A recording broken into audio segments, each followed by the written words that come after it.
good day from Central Florida, USA. Welcome to Powerful Couple Journey, where we talk about immigration do-it-yourself process, especially with teachers that are from the Philippines and our day-to-day lives here in the United States of America. For today's video, we are going to talk about the revised skills list with the exchange visitor list or program date December 9, 2024. This is to clarify some of the confusion regarding the revised skills list, especially for those Filipinos or Filipino teachers that are here in the United States of America, really wanting to know if they can proceed in having the waiver or they just have to jump from having the J1 visa to H1B visa. So for today, we are going to go to travel.state.gov. That is the website that you can go. That is the Department of State website. And you can just type skill list, date December 9, 2024, what has changed. And we can see skills list by country. There are countries that already been removed, like China, India, South Korea, and many more. I even have one um, person who asked here in YouTube if their country, like Brazil, is already out from the skills list. Well, congratulations to that person because Brazil is no longer part of the skills list for the J1 visa, which means they don't have a 212-year rule, 2-year home residency requirement. But how about the Philippines? If you are a teacher from the Philippines and you are already here in the US as a J1 teacher, you might probably or most likely like 99% with 212-year rule to your home residency requirement. And we have this argument now of the code 13.01 with a P or private funded code. If you have that in your DS 2019, then check it out because you might get the chance to argue and say that you can have the papers and you can show to your district or school district or even your employer, if they are willing to sponsor you with an H1B visa, that you can transition from J1 visa holder to H1B if they allow you to do that one. Now, we have one immigration lawyer who is very generous enough to discuss this one. And I kind of get some of the information. I'm just giving you the insights. That way you know the process or else anything that you would like to consider if you have the 13.01 P code. So there are two things. Hello, Maka Ladla. I'm from the Philippines and I used to be a J1 teacher. Now I am a green card holder, a legal permanent resident here in the United States of America. Thank you so much for watching. So we are going to discuss these things and I hope you'll take note because I have my notes too. And I really listened to that lawyer because he's really giving good insights. It's more than an hour and I'm giving the information. Hey, Parrot AL, thank you so much for watching. I appreciate you coming here and giving your comment. Thank you so much. So, skills list. If you have the 13, that's 13.01, P is privately funded, not G or government funded, then you might have a chance to transition. He even mentioned that if you are already here in the US, and you can show that you have 13.01, you can transition right away. The only thing you have to do is to find an argument, which means you can show the skills list in 2009 and the skills list in this year, December 9, 2024, that those two are showing that you are not really subject, which means if your employer can help you process your papers and transition from J1 visa to H1B visa, which is the dual intent, work permit, and legal permanent residency, then that will be a great deal for you.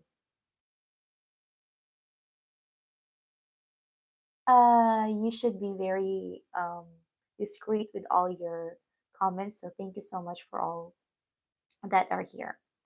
Okay, so here's what we can do.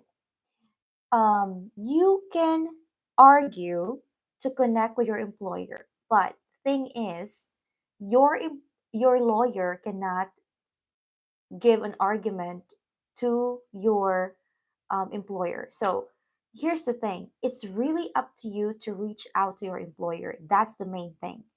And you can tell there that, again, the list in 2009 doesn't have 13.01p private code.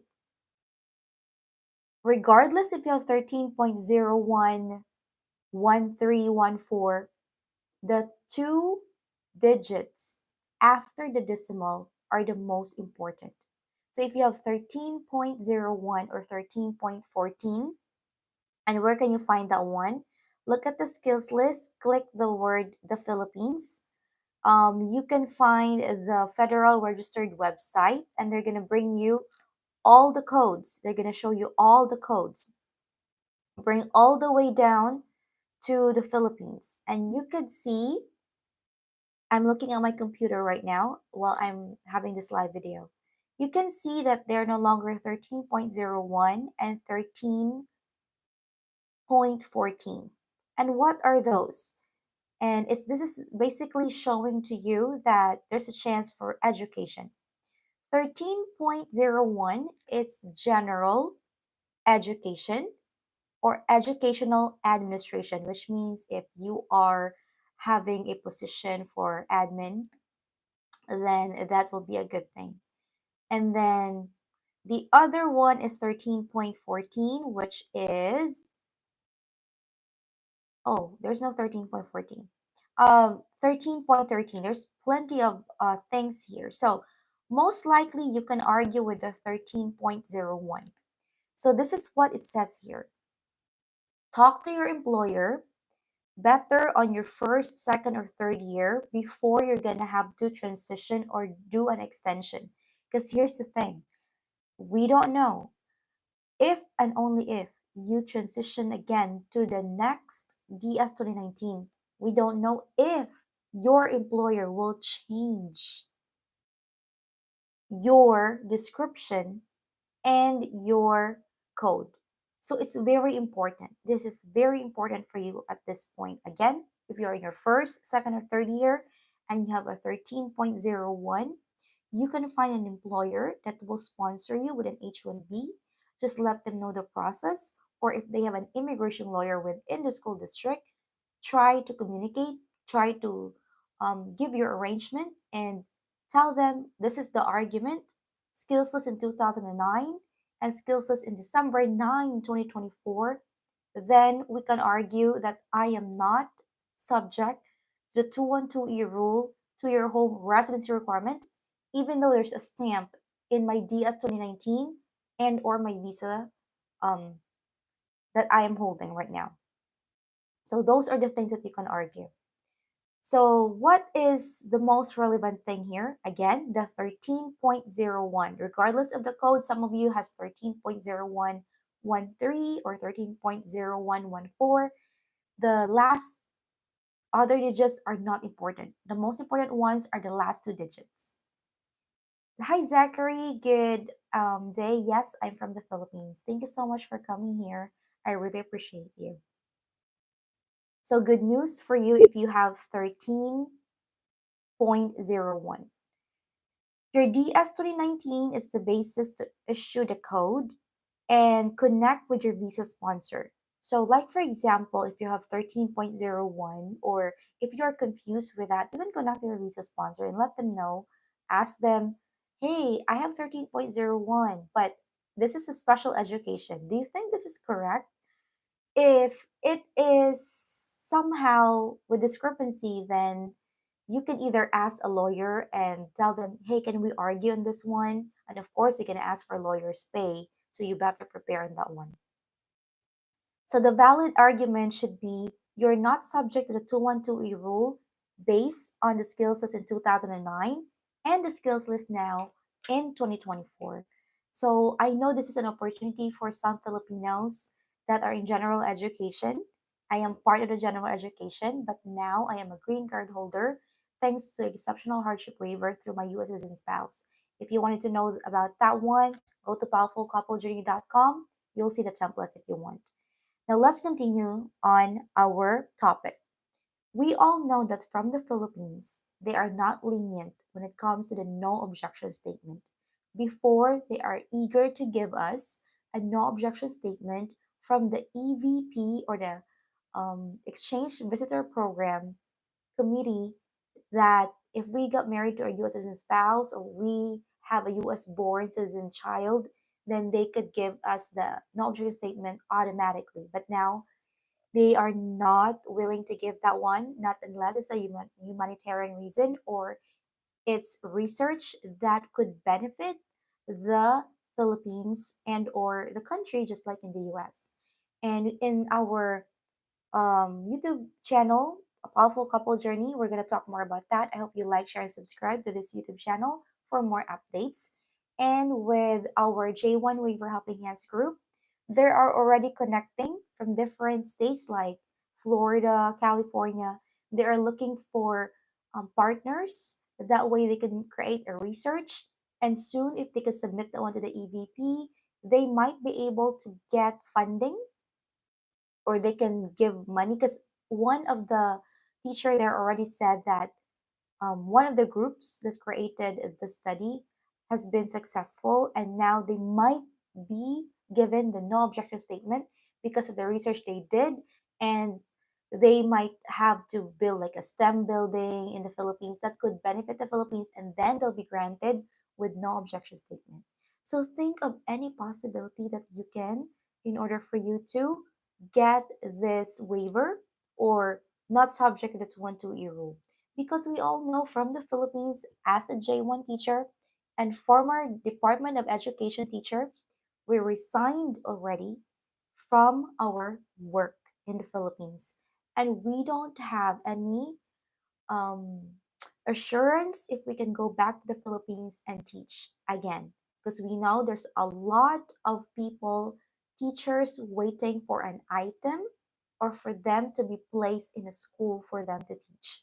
There's plenty of teachers already that got their licensure examination and they are board passers, but until now they were not able to work and teach. So how much more us J1 teachers, international teachers that already resigned from our work. I used to be a teacher three from the Philippines prior to coming here with my master's degree, and now I'm not teaching anymore since I found another field that I love and was able to provide me with peace of mind rather than having of anxiety attacks and problems and depressions from teaching. So it's really up to you on how you deal with this. So the argument again is look at the or print the the skills list in 2009 and skills list in December 9, 2024. Talk to the lawyer in your school district if they're willing to sponsor H1B. If not, look for other school district in the United States of America if you're already here. Take a look if they are willing to sponsor you and reach out. Always reach out. The last thing you can do is to do nothing, right? So make sure you do your part. And the other thing to mention is the lawyers don't deal with a J1 visa sponsor. So it's really up to you to connect your J1 visa sponsor or connect an employer that is willing to sponsor you with an H1B visa, because that's the only way for you to get a legal permanent residency or LPR, green card, if ever. So the code is basically specific. It's 13.01 private code, letter P. Look at your DS 2019 now. That way you have your proof. And it's good news for you if you're already here in the US with the P code, then that would be a good one. Think of this one. I, as a former school teacher with a 212E rule through the exceptional hardship waiver to my US citizen spouse, it took us almost 2 years for all of our favorable recommendation and our um, approval notice for the waiver. And I got my green card after 2 years and 4 months. So look at that. It's a very long process, but it's all worth it. Now I don't have to go back to teaching if I don't like it, because there's plenty of opportunities that I can work and I could be able to provide not just for my family here in the US, but as well as I can provide my family back home in the Philippines. So we also have to see, okay, this is the word that you have to be very careful with, and you have to think of this one. If your employer helps you strategically from J1 visa to H1B visa, you need to have a legal argument and a legal brief, which means you need to have research. But for me, as I was listening to this lawyer, one thing that I've learned is this: it's about loopholes. Find the loophole. The loophole is 13.01 P code. You are not government funded, you're privately funded. So print your DS, not DS, print your skills list 2009, highlight the 13.01, highlight that in your DS 2019, if you can print that one, that you are 13.01 P code, including the revised skills list December 9, 2024. If I were to ask you, are you going to be willing to do this if there's given a chance? Because it's going to be a long process, but it's worth it once you get your dual intent work permit and your legal permanent residency. Who doesn't want to have that, right? Everyone wants to get what we want that aligns to the will of God and aligns to our goal to help our family back home. So continue doing this. And for those that have the code, like for example, if you have the code 13.02 bilingual, multilingual, 13.13 just like art teacher, computer teacher, you are still subject. So you don't have a chance, most likely, not unless you got married to your US citizen spouse or you have your US born citizen child who has severe to medical condition, or your country condition in the Philippines will give a hardship to your US born citizen child. It's more about thesis, and it's more about arguing on how to really like cater the needs of your US citizen spouse or the needs of your US citizen born child. So it's really up to you on how you do this one. Just do your research, be strategic, check our checklist on how to do this one if you are on the route on doing your exceptional hardship waiver to do it yourself process. Before nobody's stalling and talking about this in the internet, I am so thankful to God that I was able to do this one with the help of my spouse, with my husband William, and we were able to do it ourselves. I only spent overall $3,000 for the processing, for the forms, and the legal biometrics and things like that. Not unless you're going to hire a lawyer. It's going to be their fees of $5,000 to $20,000 on top of the fees from the USCIS and the Department of State. So be strategic with everything. But if you have the money, if you have the means, and if you don't want to have stress and anxiety, go ahead, get a lawyer. With our um, purpose here is to just give and share ideas to you because we do our research as well prior to giving you the ideas. So J1 outside the Philippines, if you got the J1 visa, and you are subject to the 212E rule, and then you have the 13.01 code, but still you're serving the 2 years, If you were to ask me, if you have plenty of money already stashed in your 5 years of teaching in the US and now you are in the Philippines doing the 2 year home residency requirement, good, do that one. And then when you go back here in the US, do the H1B.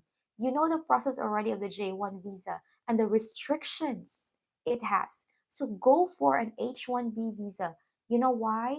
Because if you have a family back home and you wanted to bring your family here, let's just say your spouse or your wife, then they can work here if you could have the H4 visa for them, which means both of you can work, both of you can flourish here in the United States of America. So, and another thing too is there is a process for the NIW.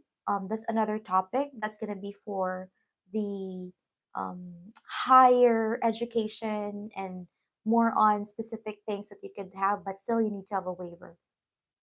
And for those of my friends in J1 Waiver Helping Hands group, they wanted to file an asylum waiver. Be very careful on that one.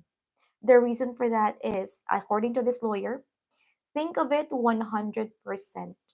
Because if you file for an asylum, it means most likely you're not going to return to the Philippines. Because once you return to the Philippines and they see that you seek for an asylum but still go back to the Philippines, you might be getting the sanction of fraud, which means you're going to be barred from the United States of America. And we know in the US, there's plenty of opportunities, and you don't want that to lose in your hands. If you're already here in the US, find other means. If you cannot get the extension, or let's just say if you cannot get any of those waivers, then save money and invest in the Philippines. Find something that you could find, build businesses if you want to, if you don't want to go back teaching anymore. So think of other possibilities. The other thing is the Bureau of Indian Education. They are open for waiver application if you are part of the Indian reservation schools. And if you know that they are in a BIE school, they are willing to sponsor. Just reach out to an immigration lawyer in your school district and discuss to them about this idea, because we don't know, they don't have any idea about BIE school, but they are willing to sponsor you because of your good performance. Then go for it, because we all know Filipinos are very resilient and we are willing to work as long as we are compensated well and we could show our love, compassion for teaching.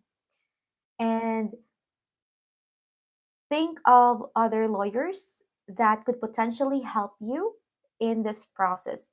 You can have a consultation. That way, you know that if they are really willing to help, then ask for their guidance. If not, then you can do it on your own. I do believe it.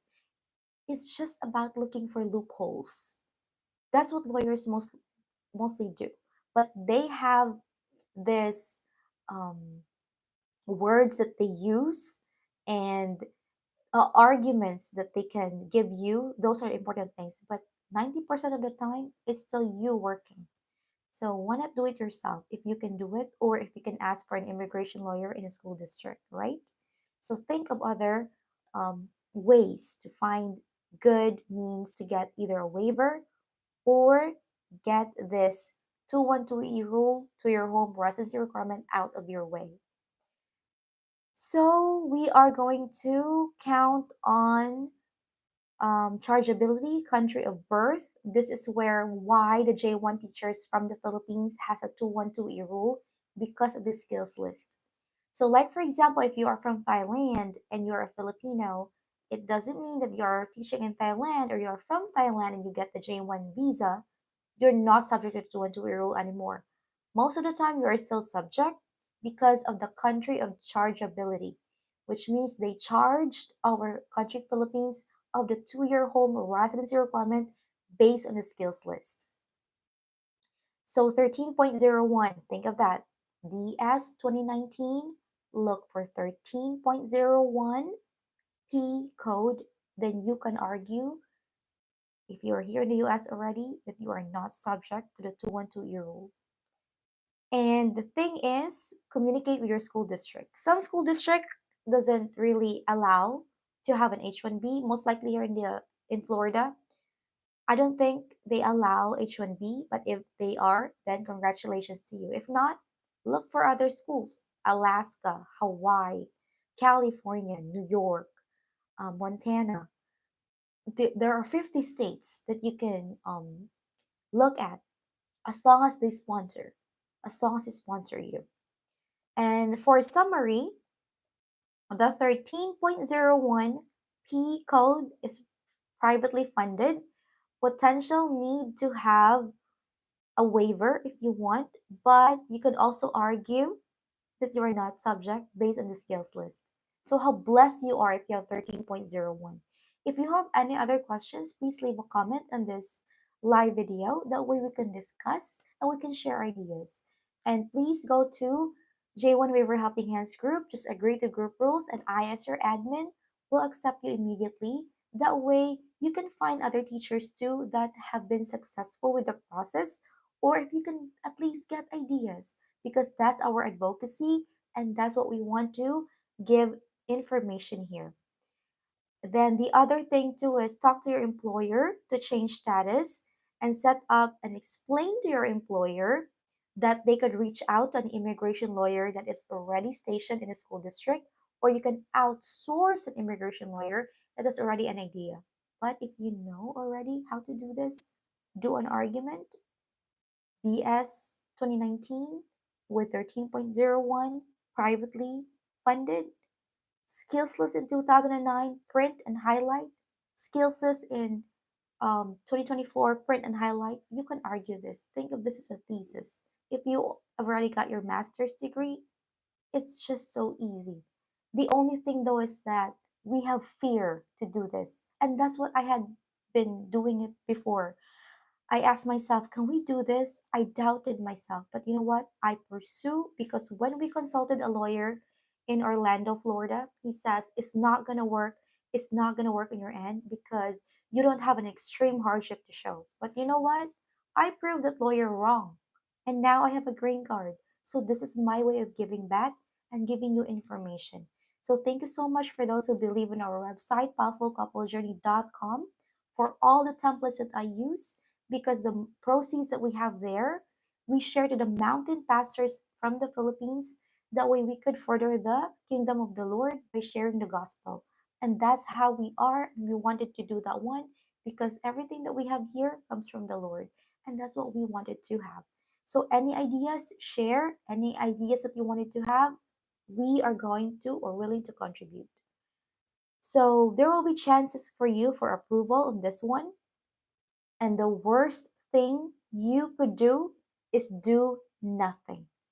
So make sure you do something. If you have the willpower, and I know you're smart, the one that is watching right now, thank you so much for hanging to this live video. Please give us a thumbs up, like, comment, and subscribe. That way we could reach out to more people and views about J1 waiver and the revised code or revised skills list for more information. So the fundamental thing to learn is 13.01 P code, and you have to think of transitioning from J1 to H1B, J1 to H1B. And if ever, think of this, there's scarcity of teachers in the United States of America. There's already like a law or a bill, I guess, in Congress that they are really looking forward that J1 teachers could really stay here in the US. However, there are skills lists, and our country, unfortunately, in the Philippines, has low GDP, gross domestic product. So you see, we are still in a developing country. Even though we have a lot of remittances, we have several people working all over the world, including the US, but still it's very low. So think of this. If there are opportunities, grab that one and make sure you reach out to good people. Ask their ideas and put two and two together. If you can do it, there's nothing wrong in trying. As long as you have to be discreet or not even tell anybody about your next move. Just make sure you can do it and ask for the right people. And any help that you can go because it's a big help. And ask for your school district. Ask them, you have the P code 13.01. You might not be subjected to 128 rule. Are you willing to sponsor? Ask them nicely. If they said, oh, I'm sorry, we cannot sponsor an H1B visa, just smile and gear already in your mind. Which school can I go to? But make sure that that school is also the jurisdiction of your visa sponsor. So you can reach out to your visa sponsor and ask them. Like, for example, if you're from Florida and you have a CICD, I already have one school teacher that says, um, Miss Emmary, nobody in my core group that can go to Montana, stuff like that, and CICD doesn't have any sponsorship there. So think of that. Connect with your visa sponsor first because you're gonna say, oh, you know what, I don't need my visa sponsor anymore. No, you can't do that one. What you can do is reach out to your visa sponsor. Once your school district says they can't sponsor with an H1B, then ask your visa sponsor what are their states, what are the jurisdictions they have.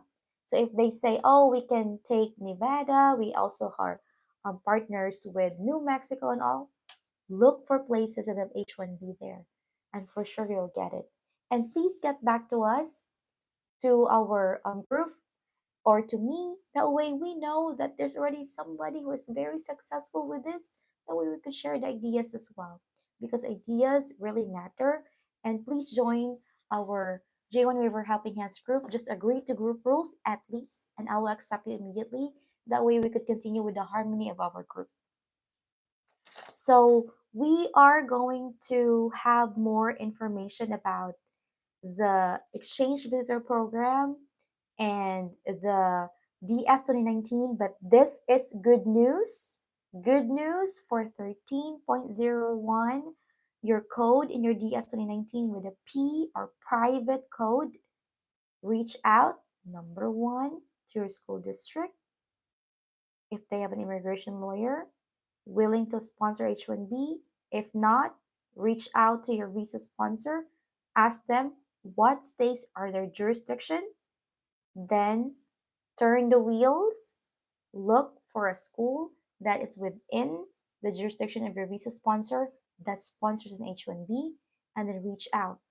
If you can transfer there, then if they are willing to have an H1B, do the process. And soon your American dream will always continue. No need to go back home for 2 years, and that will be very fulfilling for you for your American dream. Thank you so much for being here. Please do like, share, subscribe to our YouTube channel, and see you on our next video. Thank you so much, and God bless. Have a good night.